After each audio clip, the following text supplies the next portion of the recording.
మాటల్లో అవాస్తవం ఉందనుకుంటున్నారు. ఎవరు దొంగ నాటకాలు ఆడుతున్నారని మీరు అనుకుంటున్నారో మీ అభిప్రాయం కూడా తెలియచేయండి.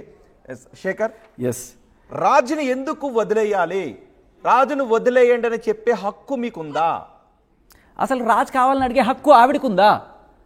ఆవిడ వేరే వాడితో మూవ్ అయిపోయిన తర్వాత రాజుని అడిగే హక్కు ఎలా ఉంది? ఎలా చెప్తారు? ఆవిడ స్వహస్తాలతో ఇదిగోండి లాస్ట్ పేజ్ లో ఇదంతా నన్ను పెళ్లి చేసుకోవాలని అడగ్గా నన్ను అడ్డు తప్పించాలని పథకం ప్రకారం తుదముట్టించాలని మస్తాన్ వాళ్ళ అమ్మ నాన్న కలిసి ప్రయత్నం చేశారు. నా కుటుంబాన్ని చంపేస్తారని బెదిరించి నా మానసిక క్షోభ గురి చేసి కావున తమ చర్యలు తీసుకోవాలి. ఇట్లు లావణ్య సంతకం కూడా ఉంది. ఇవ్వండి, మొత్తం పేపర్లు అండి ఇవ్వండి. ఏంటిది? లావణ్య ఇందాక మనం చెప్పింది ఆ కంప్లైంట్, పటాపురం కంప్లైంట్, ఈ ఎఫ్ఐఆర్ ఆవిడ స్వహస్తాలతో రాసింది. ఓకే చెప్పండి, ఇప్పుడు నేను రాయలేదని చెప్పండి. ఏంటన్నారు? నేనే రాయలేదని చెప్పనుంటున్నాను లావణ్యని. అది నేనే కాదు, అసలు ఈ మనిషి నేను కాదు. లావణ్య, ఇప్పుడు మీరు మాట్లాడాలి. ఒక కంప్లైంట్ మీరు మస్తాన్ సాయిపై ఇచ్చారు. మస్తాన్ సాయి రైట్? ఒక్కటి కాదు సార్, 3 కంప్లైంట్లు ఉన్నాయి అబ్బాయి మీద. మస్తాన్ సాయి ఈఎంఐ, మళ్ళీ ఇదే ఈఎంఐ ఇక్కడికి వచ్చి మన షీ టీమ్స్కి అక్కడ నాకు గుంటూరులో న్యాయం చేయలేదు, ఇక్కడ న్యాయం చేయండి అని చెప్పి ఇక్కడ కంప్లైంట్ పెడితే ఆల్రెడీ పెట్టావు కదమ్మా వెళ్ళని చెప్పి పంపించారు. అప్పుడు కూడా రాజ్ తరుణ్ని తోడుగా తీసుకెళ్లి పక్కన కూర్చోబెట్టి, రాజ్ తరుణ్ నా ఫ్రెండ్, మస్తాన్ సాయి నా మొగుడు, పోరాటం నా మొగుడు కోసం, నాకు మస్తాన్ సాయిని ఇప్పించండి, నాకు మస్తాన్ సాయి ఇప్పించండి అని చెప్పి 2023 ఏప్రిల్లో పోరాటం చేసింది. రాజ్ తరుణ్ ఎందుకున్నాడు పక్కన? ఎందుకంటే పరపతి కోసం అక్కడికి, అంటే ఆవిడ కేసు యాక్సెప్ట్ చేయట్లేదు, గుంటూరులో పెట్టావు కదమ్మా అంటున్నారు. రాజ్ తరుణ్ లావణ్య 11 సంవత్సరాల నుంచి పెళ్లి చేసుకుని ఉంటున్నారు, లివ్ ఇన్ రిలేషన్షిప్ లో ఉంటున్నారు. ఓకే, 11 సంవత్సరాలు అబద్ధం సార్. లేరా? 3 ఏళ్ల తర్వాత ఈ అమ్మాయి డ్రగ్స్ కి ఓకే, నేను అనేది అది కాదు. వాళ్ళిద్దరు రిలేషన్ లో ఉన్నారు కదా 3 ఏళ్ళు. ఓకే, వాట్ ఎవర్ ఉన్నారు కదా. ఉన్న తర్వాత మళ్ళీ మస్తాన్ సాయిపై కంప్లైంట్ చేయడానికి రాజ్ తరుణ్ ఎందుకు వెళ్ళాడు? రాజ్ తరుణ్ మస్తాన్ సాయి మీద రాజ్ తరుణ్ పోలీస్ స్టేషన్ లో పక్కన ఎందుకున్నాడు లావణ్య పక్కన? ఎందుకంటే పోలీసులు ఈవిడ కంప్లైంట్ ని తీసుకోవట్లేదు. నువ్వు ఆల్రెడీ గుంటూరులో కంప్లైంట్ పెట్టావు కదా, మళ్ళీ ఏ ముఖం పెట్టుకుని అది కాదు. అంటే లావణ్య రాజ్ తరుణ్ ఇద్దరు ఫ్రెండ్స్, వైఫ్ ఏదైనా రిలేషన్ లో ఉన్నప్పుడు, ఆమె వేరే రిలేషన్ లో ఉందని అనుకున్నప్పుడు ఈయన వదిలేసి వెళ్ళిపోవచ్చు కదా. మస్తాన్ యాదవ్ మీద సార్ వదిలేస్తే మూసుకొని నేను చెప్పినట్టు అంటే ఏమంటుంది? నన్ను పట్టుకుని తిరుగు, నేను ఎవరి మీద కంప్లైంట్ చేస్తాను వెనక రాస్తాను బెదిరించిందని మీరు చెప్తున్నారు. ఇది నమ్మాలా?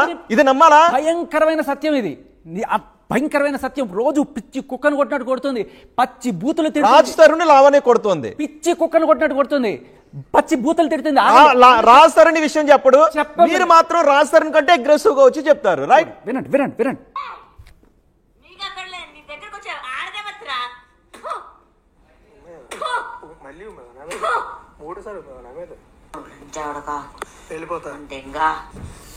Please please please please please please ఆపండి ఆపండి ఆపండి please Shekhar, please please please ఆపండి. అందరూ బూతులు వస్తున్నాయి. శేఖర్ ముందు పెడతాను ప్లీజ్, వాటిని మైక్ లో వినిపించొద్దు. శేఖర్ ప్లీజ్ ప్లీజ్, నేను తీసుకుంటా. ఓకే, ఆడియో నేను తీసుకుంటా. ప్లీజ్ కాసేపు నేను ప్లే చేస్తా. శేఖర్ వాటి నాకు పంపించు. లావణ్య మాటలవి, లావణ్య మాటల. ఓకే ఓకే, ఒక్కసారి వాటిని లైవ్ లో ప్లే చేయండి. శేఖర్ ప్లీజ్ లైవ్ లో ప్లే చేయొద్దు ప్లీజ్. ఒక్కసారి నేను లావణ్యకి ఫోన్ చేస్తాను. లావణ్య, మీరు ఓకే, ఆడియోకి మీరే విని సమాధానం చెప్పాలి ఎందుకు మాట్లాడారని. మీరు పట్టాభిపురం పోలీస్ స్టేషన్లో ఇచ్చిన కంప్లైంట్ అని చెప్తున్నారు, ఇది నిజమా అబద్ధమా? ఒకసారి ఫిర్యాదులో ఏముందో నేను చదివి వినిపిస్తాను. గౌరవనీయులైన పట్టాభిపురం పోలీస్ స్టేషన్ SHO గారికి నమస్కరించి చేయు విన్నపము. ఘనమైన అయ్యా, నా పేరు మన్నేపల్లి లావణ్య, తండ్రి పేరు, హౌస్ నెంబర్, సోన్సో అడ్రస్, తెలంగాణ. మాకు common friend Unith Reddy alias Chintu, అదే A1 డ్రగ్స్ పెడ్లర్ లో A1. ఎవరు చింటూ? ఎవరు? Drug peddler A1. దీంట్లో ఆ అమ్మాయి డ్రగ్స్, లావణ్య నన్ను అన్యాయంగా కేసు పెట్టారు అని చెప్తున్న కేసులో వరలక్ష్మి డ్రగ్ కేసు చెలరేగినప్పుడు 12 మంది ముద్దాయిల్లో ఇతను A3 సెకండ్ చింటూ ద్వారా రావి బావాజీ మస్తాన్ రావు అనే వ్యక్తి 2021 నవంబర్లో పరిచయం అయ్యాడు. నాకు మస్తాన్ రావుతో 2022 సెప్టెంబర్ నుంచి ముఖ పరిచయం ఉంది. దాదాపు 1 రోజులు నా వెంటపడి ప్రేమిస్తున్నాను అని చెప్పాడు. ఎవరు? మస్తాన్ సాయి. రైట్? ఓకే, మస్తాన్ సాయి చెప్పాడు, కానీ నేను మొదట పట్టించుకోలేదు. వెంటపడి 2 నెలల తర్వాత తన ప్రేమను ఒప్పుకున్నాను. క్రమంగా అతను మా ఇంటికి వచ్చేవాడు. నేను కూడా హైదరాబాద్లోని నార్సింగ్లో వాళ్ళ ఇంటికి వెళ్ళేదాన్ని, విల్లా నంబర్ 68కి వెళ్ళేదాన్ని. క్రమంగా నాకు తెలిసిన విషయం ఏమనగా అతను ఇంకా వేరే అమ్మాయిలతో సెక్స్ వీడియో కాల్స్ మాట్లాడుతూ దాన్ని రికార్డ్ చేసేవాడు. దాంతో నాకు అనుమానం కలిగి మస్తాన్ రావుని దూరం పెట్టాను. కానీ అతను నన్ను క్షమించమని వేడుకొని నీవు నాతో ఉంటే అన్నీ మానేస్తాను అని అతను చెప్పి నన్ను ఒప్పించాడు. ఇది జరిగిన నెల రోజులకు మస్తాన్ రావుకు అప్పటికే పెళ్లి జరిగిందనే విషయం నాకు తెలిసి ఆ విషయాన్ని అతన్ని నిలదీగా నిజమేనని ఒప్పుకున్నాడు. అయితే ఎవరికి వారు వేరుగా ఉంటూ విడాకులు కూడా తీసుకున్నామని చెప్పి నాతో కొత్త జీవితాన్ని ఆరంభించాలని చెప్పాడు. ఇలా ఉండగా ఒకరోజు మస్తాన్ రావు తన చెల్లి అయిన వాళ్ళ పేరు నేను చెప్పట్లేదు, పేరు చెప్పట్లేదు. సో 23/3/2023 నాడు జరుగుతుంది ఆ పెళ్లి అని చెప్పి ఇంటికి వచ్చి శుభలకి ఇచ్చి నన్ను పెళ్లికి రావాలని గట్టిగా చెప్పాడు. నేను 22/3/23న గుంటూరుకు వచ్చాను. మస్తాన్ నా కోసం అన్నపూర్ణ హోటల్లో రూమ్ నెంబర్ 217 తీసుకుని అందులో ఉంచాడు. అయితే నన్ను పెళ్లికి తీసుకువెళ్లకుండా అతను హోటల్కి వెళ్ళిపోయాడు, రూమ్లోనే ఉంచేశాడు నన్ను. దీంతో నేను హైదరాబాద్కు వెళ్ళిపోయాను. మస్తాన్ నాకు కాల్ చేసి క్షమాపణ చెప్పి నన్ను తిరిగి రావాలి అని అడిగాడు. ఎప్పుడు 25వ తారీఖున బ్లాబ్లా మొబైల్ అప్లికేషన్లో కార్ బుక్ చేసుకుని గుంటూరు వచ్చాను. నన్ను అతనే అన్నపూర్ణ హోటల్కి తీసుకువెళ్ళాడు. మళ్ళీ రూమ్ నెంబర్ 222 బుక్ చేసి అందులో ఉంచాడు.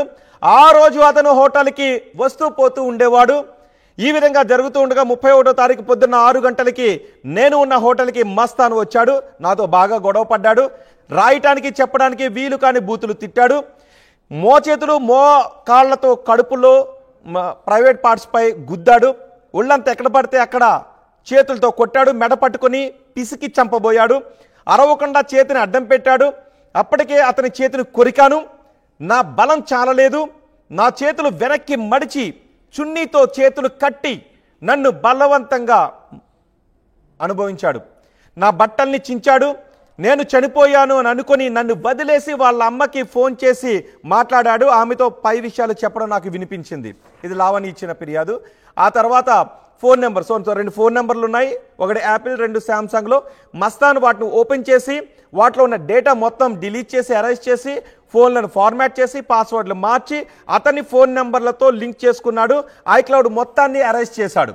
ఇది జరిగిన తర్వాత సుమారు గంట ప్రాంతంలో నాకు మెలకువ వచ్చింది, నాకు తెలివి వచ్చింది. కానీ ఓపిక లేదు. అప్పటి వరకు మస్తాన్ అక్కడే ఉండి నన్ను వాళ్ళ ఇంటికి తీసుకువెళ్ళటానికి ప్రయత్నించగా నేను మస్తాన్ నుంచి తప్పించుకుని ఆటో ఎక్కి గుంటూరులో నా స్నేహితుడు వినయ్ వాళ్ళ ఇంటికి వెళ్ళగా అతను నన్ను హోటల్ వర్ష గ్రాండ్లో ఉంచాడు. రూమ్ నెంబర్ 101లో ఉంచాడు.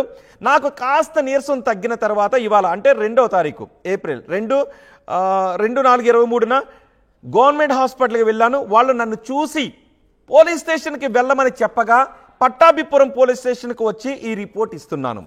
ఇందులో ఇదంతా నన్ను పెళ్లి చేసుకోవాలి అని అడగటంతో నన్ను అడ్డు తప్పించాలి అని పథకం ప్రకారం తుదముట్టించాలని మస్తాన్ వాళ్ళ అమ్మా నాన్నలతో కలిసి ప్రయత్నం చేశాడు. నన్ను నా కుటుంబాన్ని చంపేస్తానని బెదిరించి మానసిక క్షోభకు గురి చేస్తున్నాడు. కావున తమరు పై నేరస్తులపై విచారించి నాకు తగిన న్యాయం చేయండి అని అర్జీ ద్వారా వివరించుకున్నాను. కింద సంతకం ఉంది. ఇది లావణ్య చేసిన ఫిర్యాదు. అక్కడ చాలా ఇంపార్టెంట్. నన్ను పెళ్లి చేసుకోమని అడగడానికి ఆ అమ్మాయికి పెళ్లి కాలేదని చెప్తున్నట్టే కదా. ఓకే, పెళ్లి కాని అమ్మాయి కదా పెళ్లి చేసుకోమని అడుగుతుంది. పెళ్లి కాలేదు అని ప్రూఫ్. అది పాయింట్ నెంబర్. ఒక్కసారి నేను లావణ్యకి కాల్ చేస్తాను. ఇప్పుడు నేను లావణ్యకి కాల్ చేస్తాను.